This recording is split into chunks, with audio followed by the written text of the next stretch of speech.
Hello everyone, physics की दुनिया में आपका स्वागत है। आज मैं आप लोगों को light and reflection of light के बारे में बताऊंगी। तो चलिए देखते हैं। सबसे पहले हम लोग को देखना है कि लाइट क्या होता है। Light is a form of energy which enables us to see object which emit or reflect light. Light एक ऐसा एनर्जी का रूप है जो हमें किसी भी चीज़ को देखने में मदद करता है। और हम कोई भी चीज़ को कब देख पाते हैं? जब उसमें लाइट रिफ्लेक्ट हो पाता है। जैसे कि अगर यही ऑब्जेक्ट है, इसको हम क्यों देख रहे हैं? क्योंकि इसमें जब लाइट पड़ रहा है, ठीक है, फिर वो रिफ्लेक्ट हो रहा है, रिफ्लेक्ट होके हमारे आंखों तक जा रहा है, तब हम उस लाइट को मतलब ये जो ऑब्जेक्ट है इसको हम लोग देख पा रहे हैं। मतलब विदाउट लाइट हम लोग कोई भी चीज़ को नहीं देख सकते। जैसे कहा जाता है ना कि हाँ आँख से देखते हैं, लेकिन मेन काम तो लाइट का होता है। अगर लाइट नहीं रहे, किसी चीज़ पे लाइट रिफ्लेक्ट ना हो, तो हम लोग उस चीज़ को नहीं देख पाएंगे। जैसे इसमें लाइट जब पड़ता है तब इसका रिफ्लेक्ट होता है हमारे आँखों के द्वारा, और तब हम इस चीज़ को क्या करते हैं, देख पाते हैं। The object which emit light are called luminous object. वैसा ऑब्जेक्ट जो लाइट देता है, मतलब लाइट इमिट करता है, जिसका खुद का लाइट होता है, उसे हम लोग लुमिनस ऑब्जेक्ट बोलते हैं। लुमिनस ऑब्जेक्ट में भी दो तरह के ऑब्जेक्ट आते हैं, एक आते हैं नेचुरल, एक होते हैं मैन मेड। नेचुरल मतलब जो नेचुरली है, जैसे कि सन हो गया, स्टार हो गया, ये जो दोनों है ये नेचुरली है। इसको सन को ना हम लोग बनाए हैं, ना स्टार को हम लोग बनाए हैं, ये नेचुरली है। लेकिन जो इलेक्ट्रिक लैंप हो गया, ऑयल लैंप हो गया, ये मैनमेड लुमिनस ऑब्जेक्ट है, ये आदमी के द्वारा बनाया गया है। और दोनों क्या करते हैं, लाइट इमिट करते हैं। The object which do not emit light are called non luminous object. वैसा ऑब्जेक्ट जो लाइट इमिट नहीं करते हैं, लाइट नहीं देते हैं, उन्हें हम नॉन लुमिनस ऑब्जेक्ट बोलते हैं। जैसे कि मून, मून का खुद का लाइट नहीं होता है, वो क्या करते हैं, जो सन का जो लाइट होता है वो उन पे रिफ्लेक्ट करता है, मून पे रिफ्लेक्ट करता है, तब जाके हम लोग मून को देख पाते हैं। मून का खुद का लाइट नहीं होता है, सन के लाइट के कारण मून को हम लोग देख पाते हैं। नेक्स्ट हम लोग देखेंगे कैरेक्टरिस्टिक्स ऑफ लाइट, कि लाइट की क्या क्या कैरेक्टरिस्टिक्स होती है। तो सबसे पहला है कि light is an electromagnetic wave. तो लाइट जो है वो इलेक्ट्रोमैग्नेटिक वेव है। इलेक्ट्रोमैग्नेटिक का मतलब इलेक्ट्रिक फील्ड और मैग्नेटिक फील्ड के बीच के कारण जो वाइब्रेशन क्रिएट होता है। जैसे मान लीजिए आपके पास कोई रस्सी है, उस रस्सी को अगर ऐसे ऐसे जोर से हिलाइएगा तो क्या होगा, इस तरीके का बनेगा। तो उसी को हम लोग बोलते हैं, उसी से हम लोग होता है इलेक्ट्रोमैग्नेटिक वेव। ठीक है, इसी से इलेक्ट्रिक फील्ड भी रहता है और इधर मैग्नेटिक फील्ड भी जाता है, तो उससे जो प्रोड्यूस होता है उसे हम लोग बोलते हैं इलेक्ट्रोमैग्नेटिक वेव। तो लाइट क्या है, लाइट कुछ इसी प्रकार से जाता है, इसलिए लाइट क्या है, इलेक्ट्रोमैग्नेटिक वेव है। और कुछ साइंटिस्ट ने भी बताया था कि लाइट जो है उसका डुअल नेचर होता है, इसलिए भी लाइट इलेक्ट्रोमैग्नेटिक वेव है। सेकेंड क्या है कि लाइट जो है वो ट्रांसवर्स वेव है। ठीक है, लाइट कैसा वेव है, ट्रांसवर्स वेव है। And does not need any medium to travel.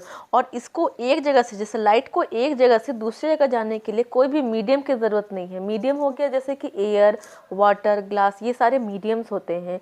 ठीक है, तो लाइट को एक मीडियम से दूसरे मीडियम में जाने के लिए या एक जगह से दूसरी जगह जाने के लिए कोई भी मीडियम की आवश्यकता नहीं है। विदाउट मीडियम भी लाइट क्या करता है, ट्रैवल करता है। जैसे कि आप देख सकते हैं यहाँ पे मैंने वैक्यूम, मतलब वैक्यूम का मतलब होता है जहाँ एक भी हवा नहीं होता है।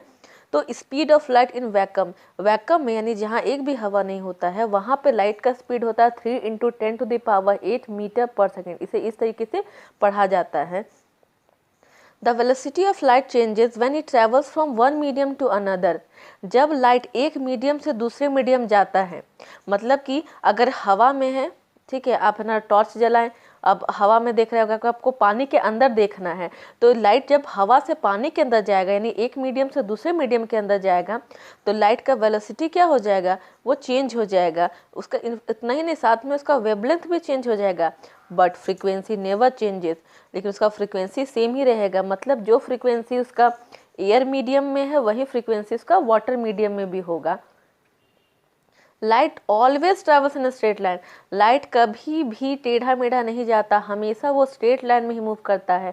आप कभी भी लाइट जलाएंगे तो आप देखते होंगे कि लाइट हमेशा क्या कर रहा है, वो सीधा जा रहा है, कभी इधर उधर नहीं जाता। लाइट अंडरगोज रिफ्रैक्शन, रिफ्रैक्शन का मतलब होता है बेंडिंग, झुकना। When it travels from one transparent medium to another, एक ट्रांसपेरेंट मीडियम से दूसरे ट्रांसपेरेंट मीडियम में जाने के टाइम लाइट क्या होता है, रिफ्रैक्शन होता है। जैसे मान लेते हैं ट्रांसपेरेंट मतलब समझ रहे हैं, ट्रांसपेरेंट का मतलब हुआ वैसा ऑब्जेक्ट जिसमें लाइट पास करता है, जो अलाउ करता है लाइट को पास करने के लिए, मीन्स जिसमें लाइट पास करता है, जैसे एयर है और ग्लास है, तो जाहिर सी बात एयर यहाँ पे जाएगा, जैसे एयर है यहाँ पे लाइट अगर जाएगा तो ये ग्लास में पास करेगा ना, इसका मतलब ये दोनों क्या है, ट्रांसपेरेंट मीडियम है। तो लाइट एयर से जब ग्लास की ओर जाएगा, एक मीडियम से दूसरे मीडियम की ओर जाता है, तो वो क्या करता है, थोड़ा बेंड कर जाता है, ठीक है, थोड़ा झुक जाता है, और उसी प्रोसेस को हम लोग बोलते हैं रिफ्रैक्शन।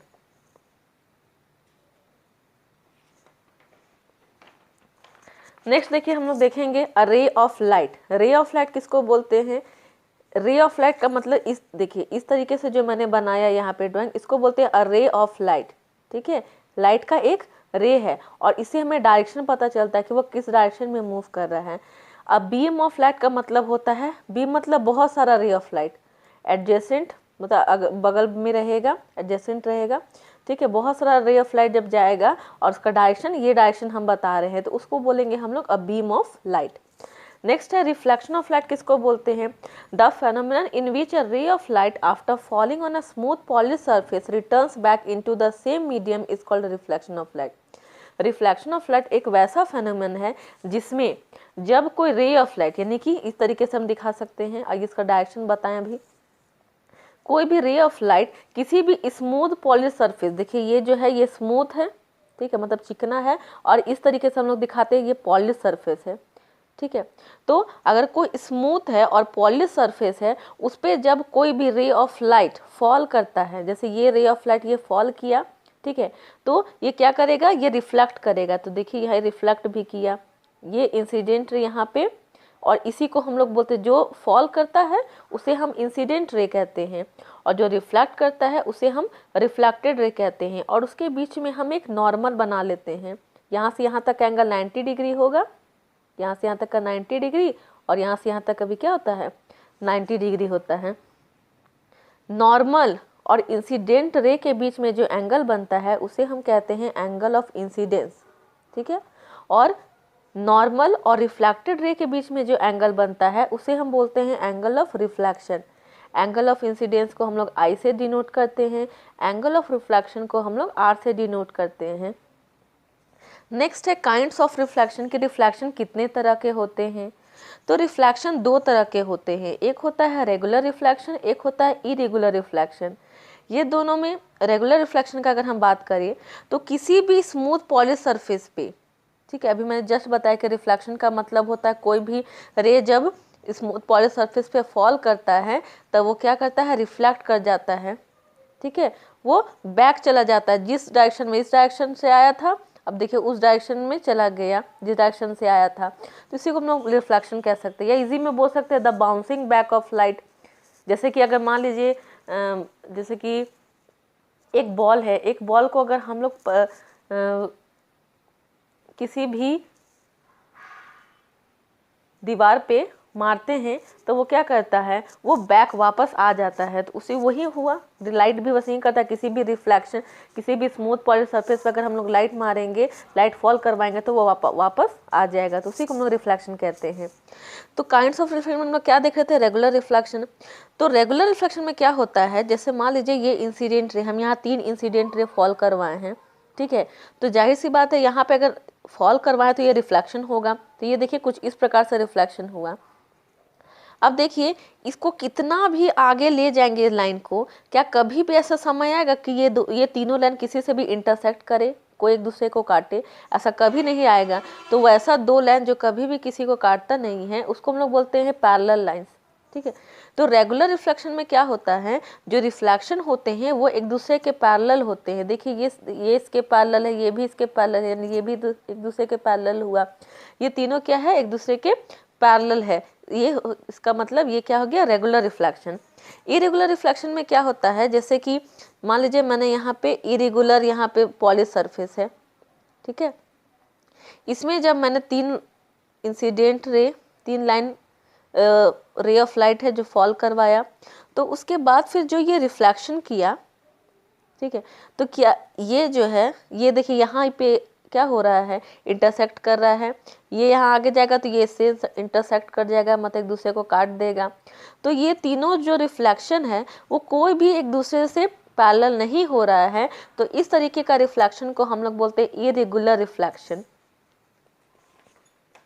फिर नेक्स्ट है हम लोग देखेंगे laws of reflection. The angle made by the incident ray with the normal at that point is equal to the angle made by the reflected ray with the normal। कोई भी